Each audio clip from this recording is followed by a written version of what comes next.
Pamestas vietas. Pirmais, kas nāk man prātā, ir vien neatgriezenisks ceļš uz iznīcību un izmiršanu. Cilvēki aizbrauc uz pilsētām un ārzemēm.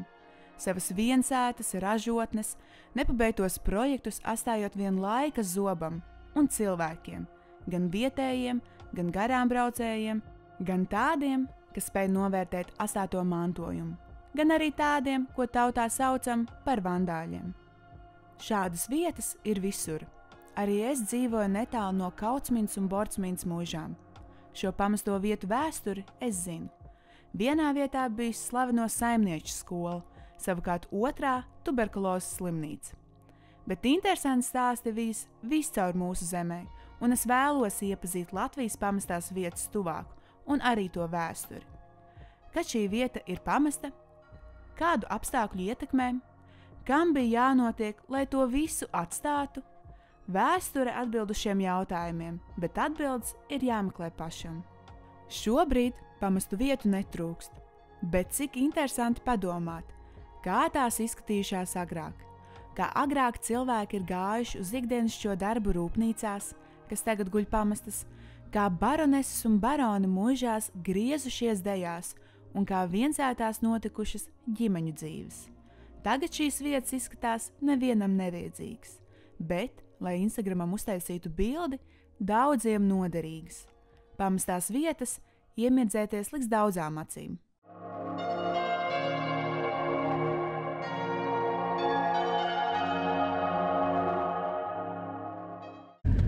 Mēs esam iesākuši mūsu dienu, es domāju, ka mēs dodamies kaut kur. Esmu ar Māru, kas būs šodienas galvenais varonis, un Artūrs, kas būs mūsu filmētājs šīs dienas, kas iemūžinās visu, kur mēs dodamies. Un, sajūts ir mazliet tāds uztraukums, bet priecīgs uztraukums par to, ka mēs dodamies, manuprāt, uz kaut kādu interesantu vietu, uz interesantām vietām, vispār vairākam šodien. Un, tad jau skatīsimies, kas mums sagaida tālāk, gan vietu ziņā, gan arī stāstu ziņā. Un, skatāmies.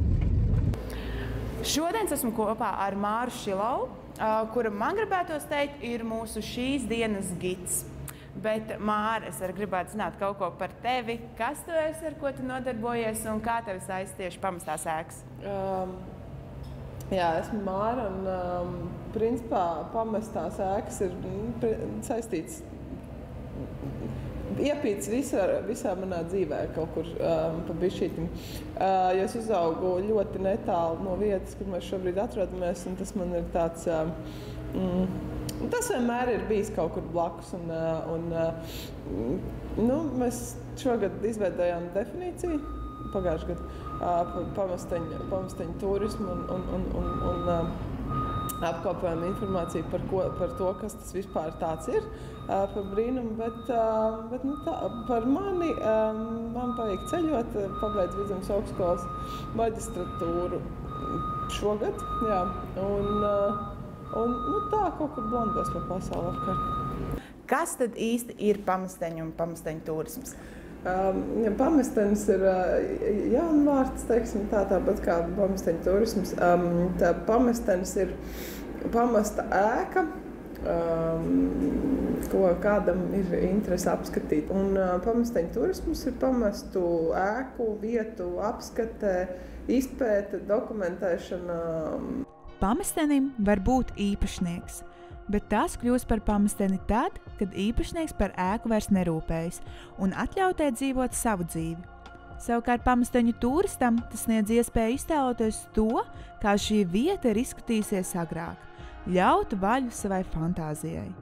Cilvēkiem, kuriem iespējams nav šāda spēja iztēloties to, kas reiz vietā ir bijis, šīs vietas var nešķist interesants un tām var vienkārši pabraukt garām.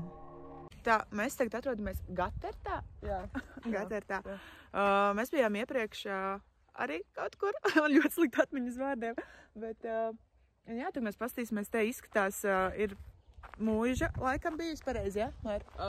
Jā, Gatertas mūžā kompleksā 20 ēkas, kādreiz bijušas, tagad jau ir palikušas mazāk, kā mēs redzam, un pati mūža gan nav pamesta, bet mēs aiziesim paskatīties. Jā. Pati mūža nav pamesta, tā būvāt 19. gadsimta pirmajā pusē. Tā kā viss tas komplekss kopā pa lielam, bet te izskatās tā kā tīsti. Nu jā, aiziesim tu pastīties, kas tur būs interesants. Pamats tur izskatās. Jā, tur viss izskatās. Bez šitās tēkas. Vienkārši tā kā suns. Jā, kaut kāds tā kā, ciemtiņš, bet tā kā iesprūdis kaut kādā laikā mazliet tāda sajūta. Nu, cik es te lasīju vispār par Gataru, te kaut kas notiek. Nav tā, ka te nekas nenotiek. Kaut kas samests atstāts. Nu, tā ir tā klasiskā misa. Nu, labi, tā nav tik liela misa, bet parasti šitādās mājās ir. Ja jumts aiziet pa pieskari, tad ja tā kā jumts iebrūk, tad tā māja arī tā kā aiziet, principā. Jo līdz ko, ja jumts turās, tad tā māja ilgi stāvēs, tāpēc, kad nav tas mitrums un nav tas, viņi nesāk pūt no iekšpuses. Tā, principā. Var aizbraukt arī tā kā pa asfaltētu ceļu un nemaz nekuļoties cauri, te, kur mēs tagad braucam. Vienkārši, ja tu gribi kaut ko pamest apskatīt, tad tev ir jābrauc pa zemesceļiem. No drošības viedokļa. Nav jau jumta, nav īsti viegrūt, bet te ir jābūt ļoti tā kā uzmanīgam, jo tas stāvoklis ir diezgan bēdīgs. No vienas puses tā kā ir labi, piemēram, ja te nebūtu nevienas tās sīs un nekas, tad te būtu krietni tā kā drošāk, jo te būtu tikai tas ēkas, pa lielam ēkas sienas un viss, un tev nekas uz galvas uzkrist nevar un tā, bet šobrīd te ir jābūt tā kā prātīgākam, jo te ir tomēr kaut kas, kas var. Jā, kas ir virsū. Šādās vietās te nav tā kā, viņi izskatās iespaidīgi, bet te nav nekādas, tas vienkārši ir pa lielam ēkas karkas, kas ir palicis pāri nekā. Pēc loģikas, ka jau arī, lai to atjaunot vai kaut ko darīt, vienkārši būtu bijis jāiegulda nenormāli daudz naudas, noteikti vairāk daudz nekā tajās ēkās, kas ir blakus. Es pieņemu arī, ka tā varētu būt. Bet jā, šeit ir kaut kas vēl. Nav tā, ka daudz, bet, te atkal, man liekas, tās ēkas sāk kaut kā, ir jau sabrukušas, kaut ko savā ziņā var redzēt tādu, ko tu noteikti neredzētu, tad, ja viņi nebūtu sabrukusi. Jo ir kaut kāds, piemēram, tādā mūžā, ir kaut kāds vietas, kur tur īsti netiec iekšā, tur tās durvis ir aizbultotas. Man vienmēr ir patikušas durvis, kuras ved uz nekurieni. Tā kā, piemēram, tās. Jā. Jo, arī, redz, tur nav grīdas, bet redz, ka tur krāsnes, piemēram, bijis. Tas arī tā interesanti. Te ir šitā vieta arī īstenībā diezgan tāda interesanta, citādāk no tā, kas ir redzams, man liekas. Viņa ir, jā, bet tur, piemēram, te ir jābūt ļoti tā kā prātīgam. Redz, te kā viss turās vēl. Bet jau lūst. Bet šādos stāvokļos nav tā, ka ir ļoti īstenībā daudz Latvijā tieši? Jā. Bet jā. Jā, jo man liekas, ka šis ir kaut kas tāds tā kā vairāk, kas ir redzēts, kur, tu vienkārši tā kā var ieiet tiekšā, jo nav jau vairs īsti, ko tur sargāt. Viss jau iet uz beigām. Tajā momentā, kad, piemēram, te nav jumts, un tur ir tajā momentā, kad tā kā jumts sāk tecēt, tad tas vienkārši ļoti ātri aiziet pa ķēdīti.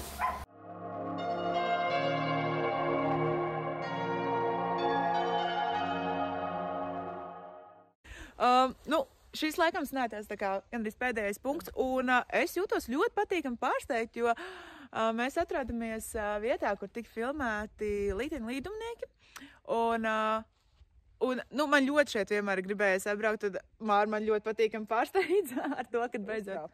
Jā, kad šeit esmu atnāks, un tad mēs iesim, skatīsimies, kas notiek, un parunāsim vēl par dažām lietām saistībā ar pamesteņu turismu. Un tad mēs dodamies iekšā. Vieta, kur arī var dēvēt par pamesteni, ir Nārbuļu māja, kurā tika filmēts daudzsērijas seriāls Līteņa līdumnieki. Savukārt realitātē šo vietu sauc citādāk. To var dēvēt par pamesteni, jo šajā vietā nav muzejs, šeit neviens arī nedzīvo, un māja vienkārši stāv vaļā, un jebkurš var tajā ieiet iekšā un apskatīt to, kas tur atrodas. Šo vietu var atrast, bet, kā jau ar daudzām pamestām vietām, lai tās atrastu, ir jāiegulda mazliet savs laiks, jo meklējot pēc nosaukuma Nārbuļi, šo vietu nevarēs atrast. Šī viensēta ir lielisks piemērs tam, ko var darīt ar pamestām vietām. Šī vieta nav kā muzejs, kas veltīts seriālam, bet tajā pašā laikā cilvēkiem ir iespēja apskatīt šo vietu un iztēloties to, kas ir noticis. Nav nozīmes ne dienai, ne laikam. Katrs turists var vienkārši aizbraukt un iepazīt šo vietu. Tāpat arī tās lietas, kuras ir redzamas mājā, tur jau atrodas vairākus gadus, un tās nekur nav pazudušas, lai arī it kā neviens šajā mājā nedzīvo. Viena sēta, kas tā kā, teiksim tā, kurā neviens nedzīvo, viņas beigs savu dzīvi kaut kad. Te vienkārši ir tā pievienotā vērtība. Kad, ja te nebūtu filmēts tas, kas te ir filmēts, tad tā būtu vienkārši māja, kur tur braukt cilvēki garām, viens te nenāk iekšā. Es lasīju, ka tad, kad pēc tam, kad beidzās filmēšana, tas ir tā kā īrnieki dzīvojuši. Un viņi nesot bijuši īpaši sajūsmā, ka visu laiku tur braukā cilvēki un kaut ko skatās un tā. Un viņi ir aizgājuši prom, un tāpēc tā māja arī ir palikusi tukša. Jebkurā gadījumā, man liekas, šis tiešām ir tāds diezgan pozitīvi saglabājies, kas var saglabāties. Jā. To jau mēs redzēsim, cik ilgi. Jebkurā gadījumā ir labi, ka tu vari redzēt to pozitīvo piemēru, ka var tomēr, ka tas viss var būt daudz maz civilizēts. Jā. Veidi, kā iekļūt pamestās vietās, var būt dažādi. Vienmēr gan jāatcerās, ka tiem ir jābūt likumīgiem un jāizturās ar cieņu pret vietu, uz kuru dodies. Jā, arī, ja tu vajag labi knīdus, tu vari mierīgi, tā kā ieiet iekšā. Un tur jau ir tas, kur ir tā, kur ir tas likumiskais, tas, ko es teicu, ja tu nevari nodrošināt to, ka tavā īpašumā neviens neiekļūst, tad tu tā kā baigi nevarētu pukstēt par to, ka kāds tur ir iekļūst. Jā. Bet, protams, tas ir arī, ja tā kā mēs, kā tagad, mēs ieejam, paskatāmies un tu aizēj prom. Viss. Nevienam jau tas neko baigi slikti tā kā nedara. Jāsaprot arī tas, ka pamesteņu turisms nekad nevarēs būt legāls, lai arī tas turpinās notikt. Kā arī pamesteņu turisma definīcija nebūs iespējams apstiprināt oficiāli tieši šī iemesla dēļ. Mēs mierīgi tikām iekšā, bez problēmām. Tāpēc no vienas puses kā pašvaldība, tas ēkas īpašnieks ir atbildīgs par to, ka, ja mēs te tiekam iekšā, tad viss ir tā kā, mēs jau neielozāmies nekur, jo tur bija durvis ciet, tā kā, tās arī palika ciet, mēs vienkārši iegājām pa Arī Covid-19 ir ietekmējis pamesteņu turismu, jo cilvēki meklē vietas, kuras var apstīt šeit pat Latvijā. Facebook dombiedru grupās sākoties pandēmijai bija manāma liela interese par pamestām vietām, un šī ietekme ir redzama arī dodoties uz pamestajām vietām, kur cilvēki ir redzami arvien biežāk. Bet vispārīgi cilvēkiem vieglāk ir atrast pamestas pilis, mūžas un baznīcas, jo tās ir redzamas arī kartēs. Savukārt, piemēram, pamestas viensētas iespējams būs atrast tikai pašiem braukājot apkārt. Ētiskā puse ir tā, ka tu principā neko neņem no tās vietas, kur tu atrodies, un pa lielam uzņem tikai fotogrāfijas un atstāja to vietu tādu, kāda viņa ir bijusi pirms tevis. Tas nekas, ka viņa tā kā iet postā vai tur brūk un vispārējais, bet viņa paliek tāda pati, tā kā tad, kad tu ierodies. Un tāpēc, laikam, ir vandāļi un viss kaut kas tam līdzīgs, un viņi nav pamesteņi, tā kā turistiem mēs tā nosaucam. Jo viņiem motivācija ir cita. Un principā motivācija ir tā, kas iedala cilvēkus turistos un tajos, kas iet tur un laupa un kas ir marudieri un viss pārējais. Līdz ko vairāk cilvēki tiek iekšā, jo tā kā sākās lielāks ziepes. Un arī par šo pašu vietu es kaut kad biju Facebookā ielikusi postu ar fotogrāfijām. Man cilvēki prasīja, kur tas ir un kas tas ir. Un tā, bet, es tā kā neatklāju tādu informāciju, lai gan tas tepatās principā ir. Un, lielākoties visi zina, kas vietējie vismaz. Tu jau teici, ka mēs šeit tikām salīdzinoši vienkārši iekšā, bet kā vispār ir ar kaut kādām drošības lietām, kā ir jāsagatavojas dodoties uz tādām vietām? Nezinu, emocionāli, gan arī kaut kas ir līdzi jāņem, vai arī tāpat iepriekšējā izpēta kaut kādu uz vietu. Kā ir tām lietām? Parasti, ja tu gribi kaut kur staigāt un, nezinu, kāpt un tam līdzīgi, kāpt, plīst, tad ir ērts apģērbs, ērta apava ar augstošu kurpēm, tā kā neieteikt, būtu pagrūtāks, nezinu, tur ar svārkiem, piemēram, meitenēm. Lūgturim ir jābūt līdz. To mums arī tā kā iepriekš gan arī šeit vajadzēja. Nevienmēr viņu vajag, bet to tā kā vajag līdz. Un vienmēr ir jādodas kopā ar kādu, ar vēl kādu cilvēku. Nevis vienam pašam, jo, ja kaut kas notiek, tad tev ir vismaz cilvēks, kurš tā kā var, nezinu, pasaukt palīgā, jo nevienmēr telefoni var strādāt, īpaši kādā pazemē, teiksim, vai tās zonas arī kā kurā vietā ir īpaši laukos, ir tā kā, vismaz Latvijā tā kā pašvakāk. Un drošības jautājumi ir jāskatās, gan kas ir tev virs galvas, gan kas ir zem kājām. Un, principā, visu laiku jābūt uzmanīgam un jāskatās, tā kā, kas ir, tā kā te mums viss ir diezgan zolīdi virs galvas.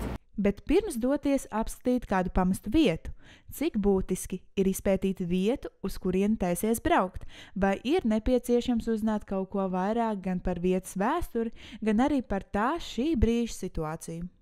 Un ar to iepriekšējo izpēti par vietu, tas tā kā ir būtiski, vai varbūt kā tu dari tieši ar to saistībā?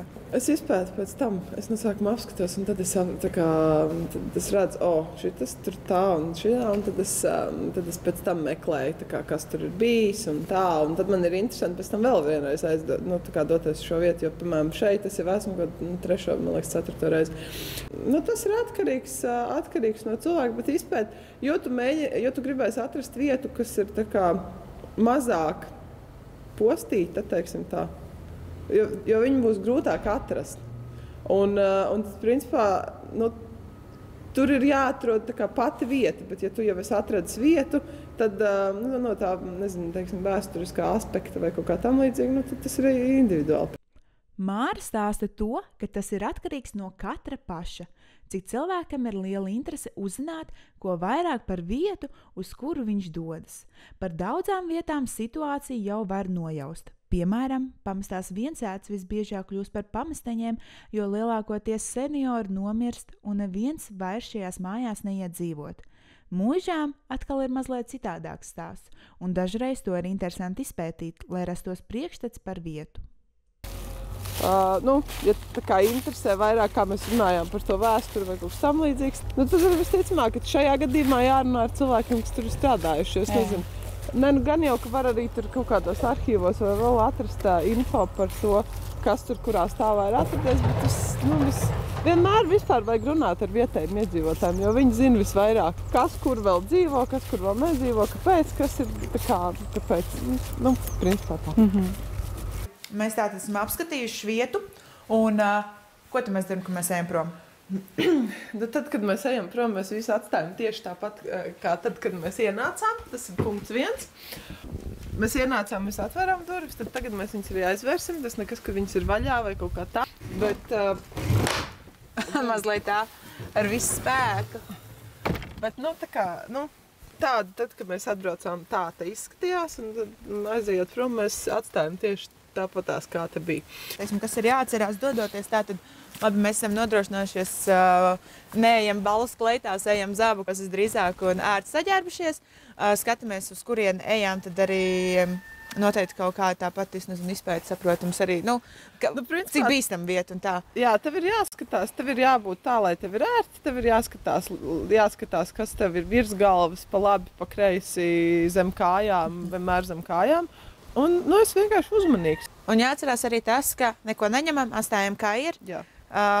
Kādā vietā ienācām, tādā arī izejam ārā. Jā, tā, lai tā kā tu esi ienācis un aizēji projām, lai neviens neredz, ka kāds vispār ir bijis. Tas ir galvenais. Uzņemam tikai fotogrāfijas. Tas ir principā, tas ir tā kā bauslis un tas ir laikam, jā, tas ir jāievēro.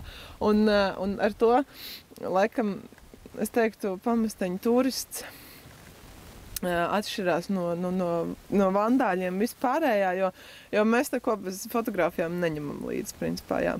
Jebkurā gadījumā tā ir tā kā, šis viss process ir tā kā tur arī es nedaudz kā vēsturnieks, jo tu tā kā iemūžini tās bildes. Piemēram, ja agrāk brots braukāja un zīmēja, kā izskatās tā kā vietas Latvijā, tad, un pēc tā mēs šobrīd varam pateikt, kā ir izskatījies, tad mēs kā pamesteņu turisti, pamesteņu pētnieki apskatām vietas, iemūžinam viņus, un varbūt kādreiz tās fotogrāfijas tā kā kādam kalpos kā kāds materiāls, kas palīdz kaut kur, kaut kādā izpētē vai kaut kā tā. Tikko bijām pēdējā mūsu punktā, kas bija mūža, kas bija daudz citādāka nekā varbūt iepriekšējā mūža, kurā mēs arī bijām. Nosalā, man gribētos teikt.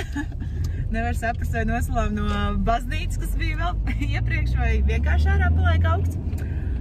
Bet, nu jā, es domāju, ka diezgan produktīva diena. Vai nemēr? Gandrīz visu pa bišķītim, lai saprastu, ka tie pamesteņi ir vairāk kā tikai, es nezinu, pamestas trojka, teiksim tā. Jā. Nu, viss kaut kas ir iepazīts, un tad jau ir ko apdomāt, jebkurā gadījumā.